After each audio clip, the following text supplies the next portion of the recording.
So what's it like to drive a 2016 BMW X5? This is our brand new 16 X5 M-Sport.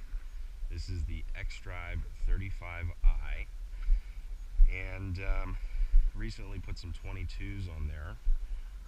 We swapped the grills out from the chrome housing to the black housing, and we added the color fins there. We come around, you can take a look. We've got some carbon fiber mirror caps and a couple of other nice little touches. Go ahead and open up the car now, and you can see we've had the vehicle coated so that when we unlock the doors, the mirrors open. Go ahead and show you the interior now. So we've got the black leather interior. These are the sport seats. In the back here we've got the M Performance floor mats, as well as the M Performance door sills. Over here we have, again, the M Performance door mats and the M Performance light up door sills here. These actually illuminate LED in the night. Again, these are the multi-contour sport seats. Got the adjustable leg rest there. If you look, we've actually done carbon fiber package to the center console here. And we'll go ahead and get it closed up and take her for a spin right now. You can see we've also put in the sport pedals here.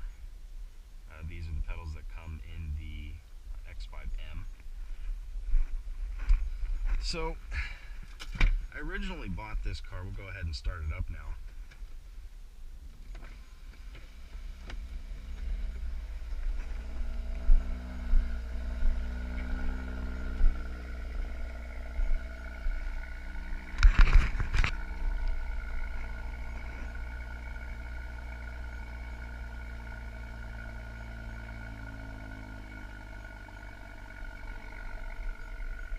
So I originally bought this car as a daily driver for my fiance.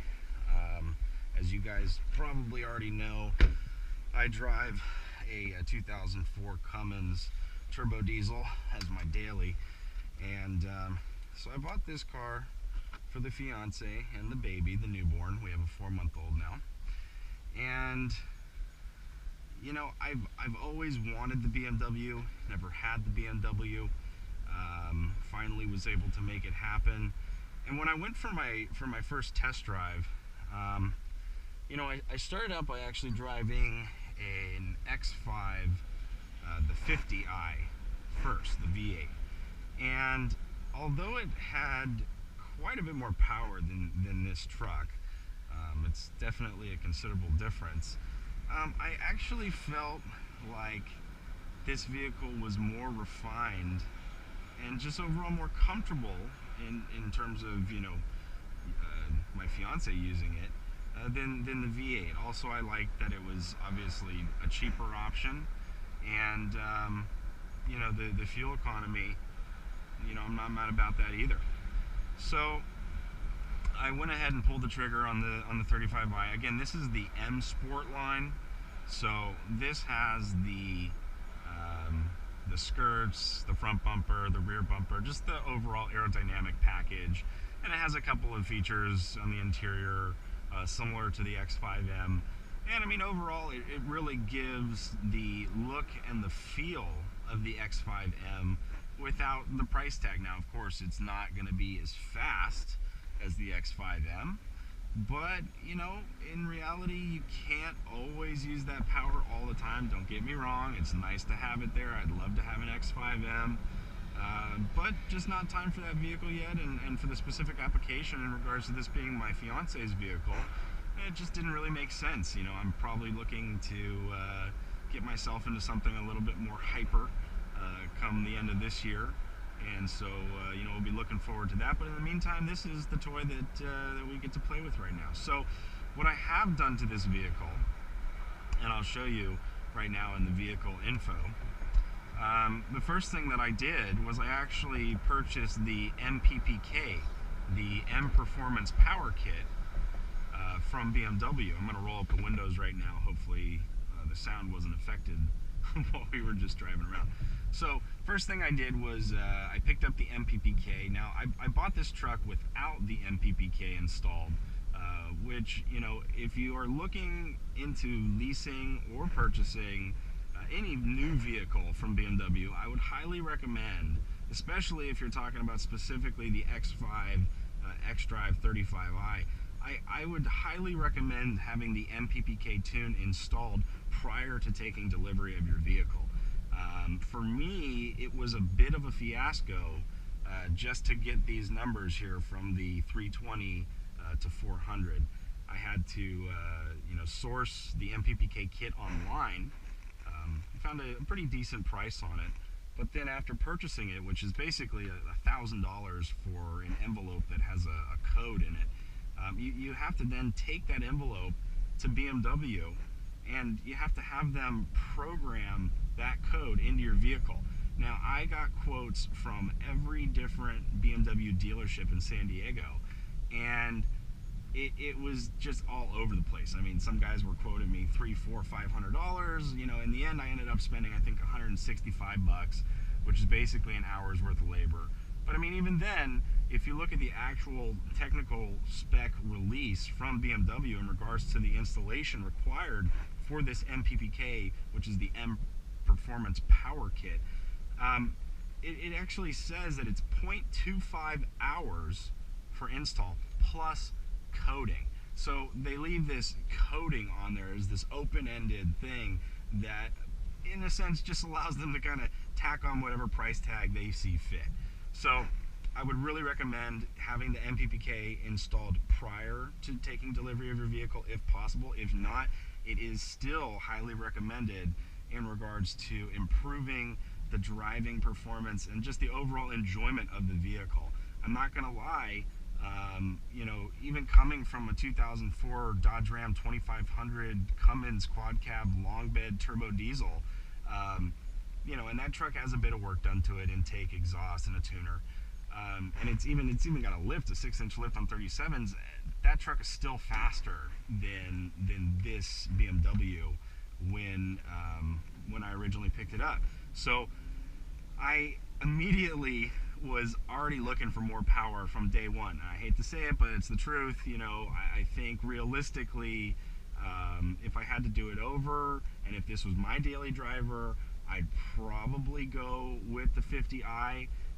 But again, I've already given my reasons why I didn't go that direction. But I think that if, you know, you're a guy who, or girl who really, you know, has a heavy foot and likes to let it go, look, there's another one right there. Let's take a look at it. Hey, buddy. So yeah, if you're a guy or girl who really enjoys, you know, lead footing it, then definitely the 50i is the way to go for you. But with that said, after the MPPK, I could feel an immediate increase in torque. The horsepower, more so on the top end, it feels like the gears hang a little bit longer in the higher RPM range. But really it was actually more the lower end torque that kind of picked up a bit, and it really helped make a difference. It really helped to fill in the gap there. Was it worth the money? Man, it's debatable. You know, when you're talking BMW, it's a fine line, you know, and you're going to pay a lot of money to get past it. So for me, yeah, it was worth it. But you know, to be honest about it, after the MPPK was installed, I immediately wanted more. You know, I figured, wow, so this engine can do this. Let's see how far we can take it. So I decided to pick up one of those Racechip Ultimates and put that on there, stacked it with the MPPK. I've got the Racechip Ultimate currently set to its highest setting level, and honestly, you know, it's been a lot of fun. It's been a lot of fun. I'd say that coupled with race gas, the Racechip Ultimate stacked on top of the MPPK with 100 octane race gas, pretty impressive. Pretty impressive. The car doesn't want to stay under 80-90 miles an hour with that setup going. Now, right now, we're running probably about 3/4 tank of fuel. Probably about an eighth of that tank is actually race gas. So normally we're running 91. I try to put in, about a quarter to half tank of race gas and then a quarter to half tank of 91 and keep a mix going there. But right now we're a little low, so I'm not running on top performance, but I will say that race gas definitely does take this engine to the next level. I'd say that just in general, when you're talking about turbocharged engines, anytime that you up the octane on a gasoline turbocharged engine, you're going to see increase in performance. So right now we're just driving around the bay in San Diego, and so I'm not really able to floor it too much right now to really show you the increase in the power. Once we get to the end of this road here, I will be able to open her up a little bit more.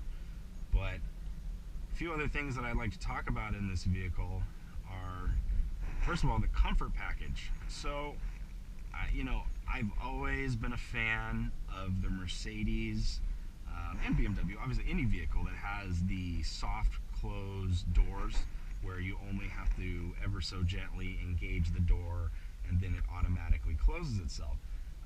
I've always wanted that option. I always thought it was nice. Typically with that comfort package, it also includes a couple of other options like keyless entry. There's usually an option for a comfort open and close on the trunk where you can kick underneath the trunk. So this vehicle right now did not come equipped with the comfort package. I kind of go back and forth on it. I personally have had vehicles with the comfort package, not BMW, but vehicles that had the keyless entry and the soft closed doors. And, for me, whoa, buddy. For me, it's a really nice feature, but it's not necessary. I can imagine, 29 years old right now? I can imagine in another 10 years, that's going to be a make or break feature for me. I'm getting real tired of having to shuffle through my pocket with, a cell phone in there, keys in there, a pen, Lord knows what. And, trying to decipher where my key is and unlock the door when I've got my hands full of stuff. It's just not practical. And I think with all of the advancements that we have nowadays with all of our cars, that I would think that would become pretty standard here in the future, and I don't think I'll be getting another vehicle without that option. So I'd hate to say it, but I think it was a mistake to not get it. But I bought this truck pre-built. I did not order this truck. I did not build it to my specifications. We needed a vehicle immediately, and this one fit the build for what we needed to get it done, and made it happen. So that's one thing. Really like this carbon fiber here. This is a beautiful setup. So we'll go ahead right now. We're going to come to a stop. I'm going to put it into Sport Plus, and then I'm going to go ahead and put us into the manual. Okay, so you can see here we're in the Sport Plus, dynamic traction control activated. So what I've noticed here, when you go into the Sport Plus with the Sport automatic transmission mode, the car comes to life. It is a completely different animal than in comfort mode. I'd say that the throttle response is dramatically improved, and obviously there's just a lot going on in terms of the engine mapping and the throttle response that's being changed when you engage the sport option.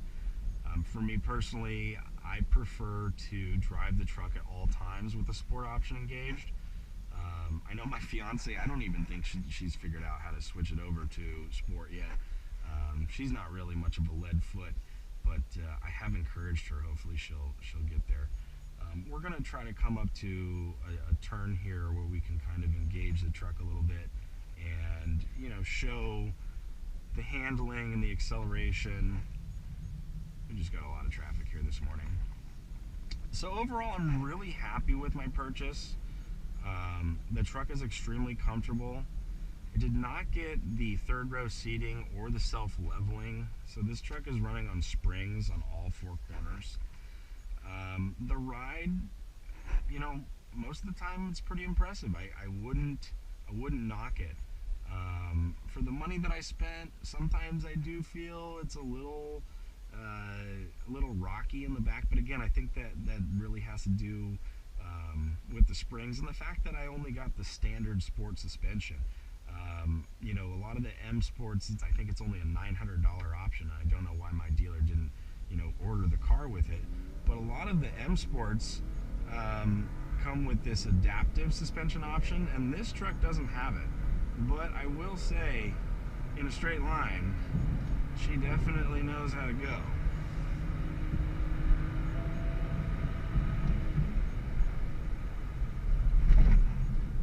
So that was about 110 miles an hour. Not really pushing her too hard. But, you know, she gets up and goes and doesn't really have any problems. I mean, in general, with the 8-speed transmission, you've got enough pull in any gear to pass. You know, I never find myself in a position where, unless I'm obviously up against a pretty serious vehicle, I never really find myself in a position where there's a competition for passing. And I think in general, with the MPPK added with the Racechip Ultimate on top of it, I mean, we're probably getting somewhere. I mean, what are we, stock 300 horsepower in this vehicle? I think with the MPPK, which is rated, I guess Dynan said it gives you somewhere around, I don't know, 35, 37 more horsepower. BMW rates at about 25 horse to the wheels.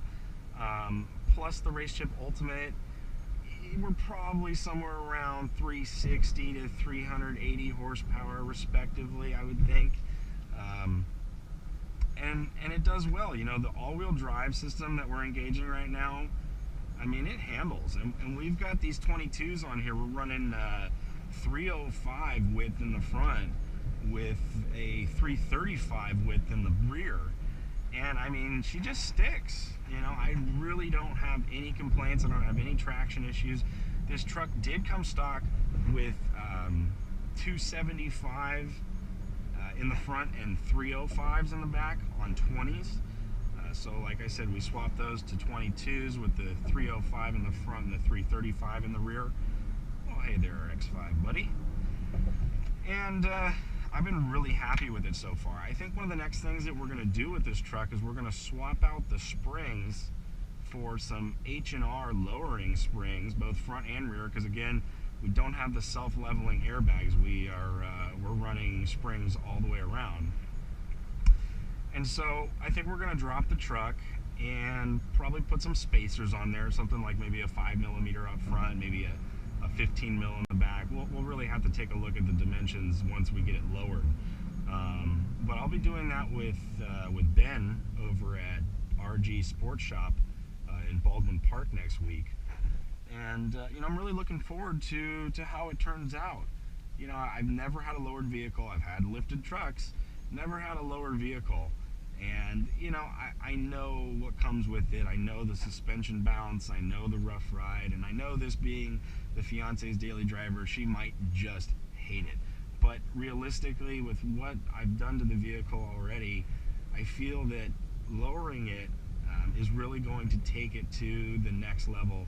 Not just in terms of the look, which will be absolutely devious, but more so in regards to the handling. I mean, yeah, this is an SUV. We needed an SUV for, you know, family purposes. You guys might, you know, look at this video and say, well, if you wanted a faster car, or if you wanted to take the turns harder, why didn't you just get an M4? You know, well, obviously, but I can't bring the dog and the car seat and the stroller and the fiance and the whole shebang. It's just not doable. So I hear you guys in regards to lowering an SUV. Why would you do it? But for me, you know, this is what it is right now, and I want to have as much fun with it as I possibly can. So we're going to go ahead and lower it, and we're going to put some spacers on the wheels, and we're going to go for that flush stance. And you know, I think it's going to end up looking really, really nice. I'm looking forward to it. I'm excited. I hope you guys are too, because we'll be doing a new video as soon as that has been installed, which, as I said, again, will be next week. Monday or Tuesday, we'll be taking a trip up to Los Angeles area and picking up some machinery and lowering this beautiful machine. So what else can we talk about on this truck? So We've done a couple of carbon fiber pieces so far. We did the carbon fiber mirror caps. Those were an easy change. We did the carbon fiber shifter here, and we also did the carbon fiber treatment.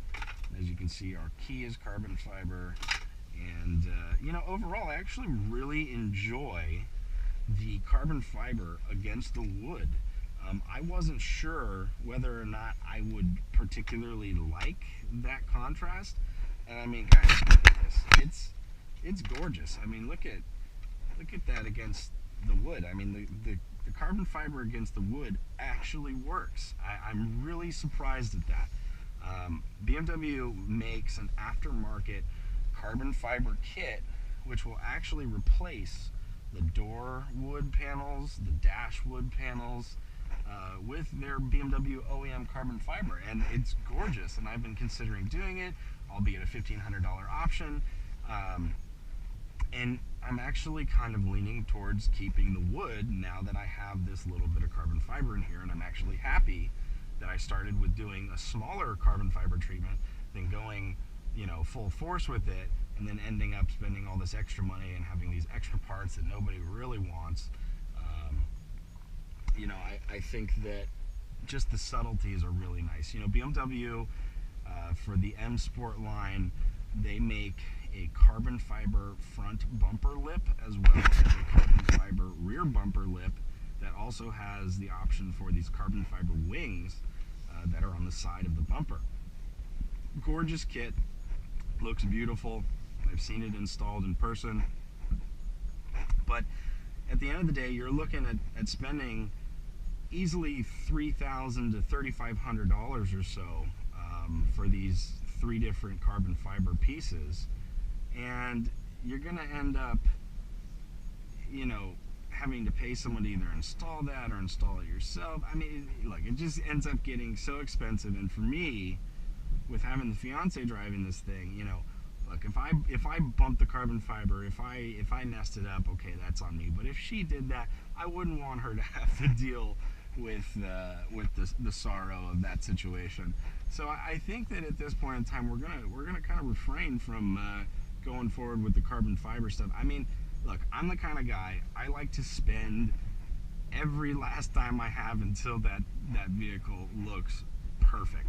And that's just, it's what I enjoy doing. It's where I derive pleasure in my life.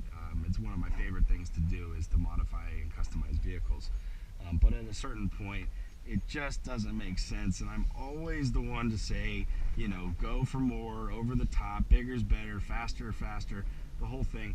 But in this circumstance, I think that kind of enjoying what it is and the way that it is now is probably the best approach. So I hope that you guys enjoyed our little test drive this morning. I know that I have. The BMW X5 is a wonderful truck. I think all around it provides the full package. The stereo sounds great. The seats are comfortable. The ride is incredible. It's fast. The brakes are great. It looks excellent. I mean, this car gets looks all day long. I don't think that you can really go wrong with the BMW X5. I really think it just comes down to how much do you want to spend and, how much power do you need. Other than that, I mean, it really has everything.